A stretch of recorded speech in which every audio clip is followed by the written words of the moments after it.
It seems Carl Froch once again, is in the headlines for something interesting. So, just an update on what you guys probably already know.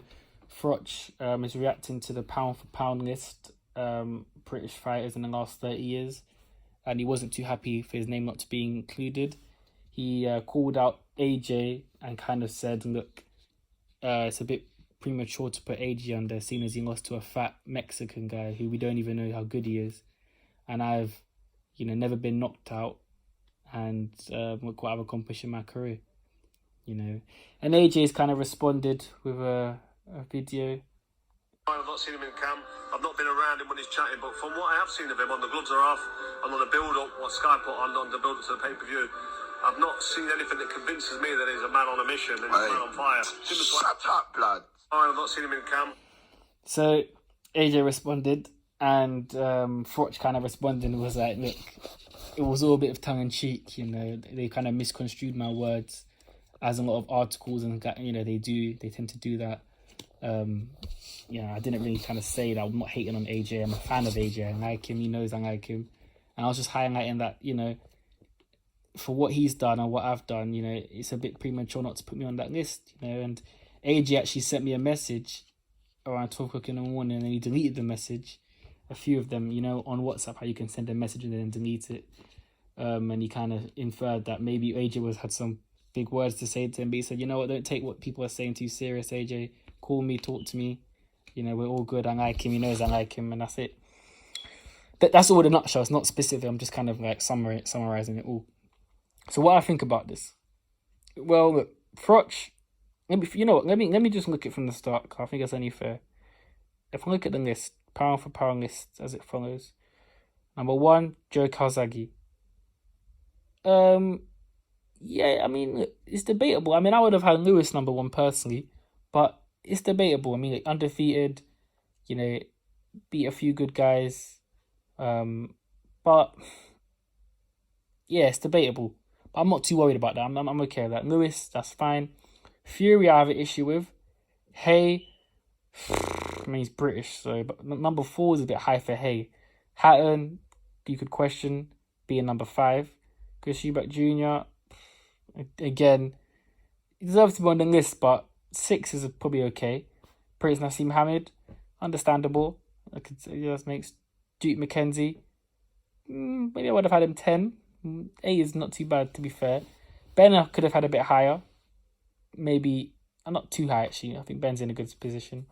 I can't complain about the actual list. The list is not too bad, to be fair. The actual list, looking at it now, is not too bad. But where I do have an issue is, obviously I said I had an issue with Fury and Joshua being on the list, is because I feel like everybody on that list besides those two have obviously retired. And Fury and Joshua being the only 2 active heavyweights, it's a little bit, even though they've already done a lot and they've both beaten a Hall of Famer in Vladimir Klitschko, both unified the belt. Well, Fury got all the belts but didn't unify, but he won most of the belts from Klitschko, and technically he's won all the belts in heavyweight boxing, including the WBC belt. So they've both done a lot already in their career. But I feel like it's only best to say once it's over, because a lot can happen. They could lose 10 times to journeyman, or lose 10, and you'd have to question the list. Does Carl Froch deserve to be in the list? You could sneak him in there. You could replace him with a few people. It's questionable. Carl Froch has a good resume. It's decent. I wouldn't say good. I use the word decent because Carl Froch has had a lot of close fights, people. He's had a lot of close fights. It's just... Yeah, he's had a lot, at the top level, I'd say, obviously. At the top level, he's had a lot of close fights. And people might say on the comments, yeah, well, he's pushed them, so what? He's got the win, a win's a win. I understand that, but there's nobody on Carl Froch's record that says to me he's beaten a Hall of Famer. There's nobody that on their record, they've become big things. You could say George Groves. You could, but I would give him George Groves, to be honest, But the fights that, Mikhail Kessler, it's all middle area, it's all grey area for me to say that Carl Froch has beaten an elite Hall of Famer and comparing that to somebody like Vladimir Klitschko at the heavyweight division. Has he beaten anybody, you know, to verify him being in a pound for pound? Has he beaten an all-time great? I mean, has David Haye beaten an all-time great? You know, Chisora is Chisora an all-time great? You know, is Mormec an all-time great? You know, has Hatton beaten an all-time great? So there's a lot of guys on the list that haven't beaten an all-time great. So I can't, you could give Froch a lean and pass because he's only lost. How many times has he lost? Sorry, he's only lost twice. Both to one of them, he avenged it, and the other guy is technically a Hall of Famer in Andre Ward. So, am I being a bit too harsh on Froch? Maybe. Like I said, it's all about how you perceive it, you know. But I feel like for Froch to go at AJ, you know, it's a little bit premature. I mean, how much has AJ done compared to Fury?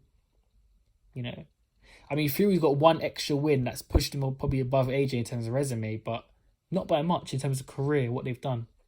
Fury beat Klitschko, had the IBO, had the IBF, WBO, WBA from Klitschko.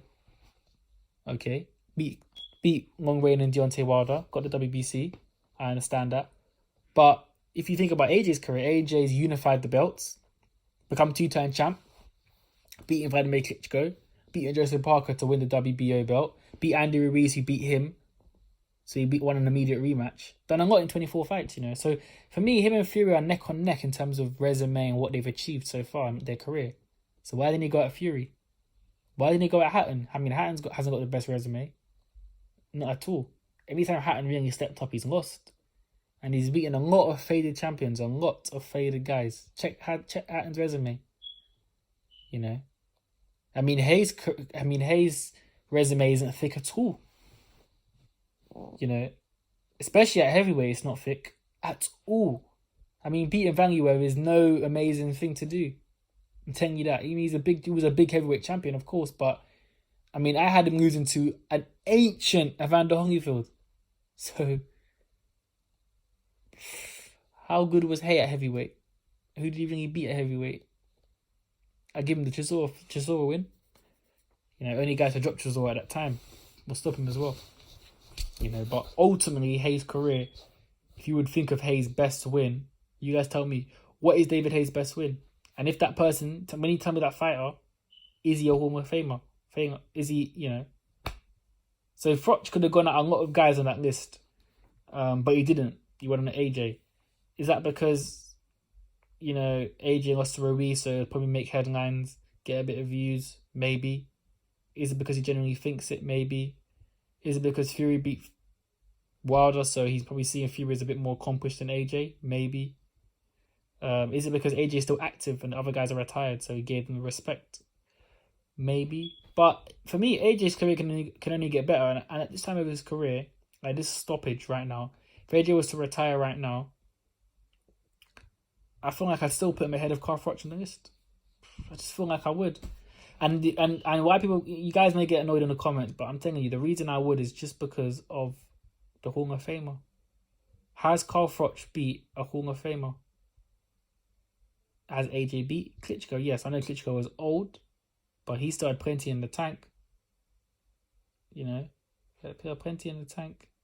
And it wasn't too long ago that Fury beat him. You know, check how long it wasn't that long ago Fury beat him. And if Fury's win is viable, then AJ's win is viable. It's as simple as that. But let me know what you guys think. Is Froch right? Is he wrong? You know, I feel like this is not going to really affect them two as friends in the boxing scene and Froch in the commentary. But AJ probably is a bit irritated because Froch he's a slight hater, isn't he? He doesn't like to hate on fighters, and he's not, you know, he can hate on fighters. But let me know what you guys think. I'm out.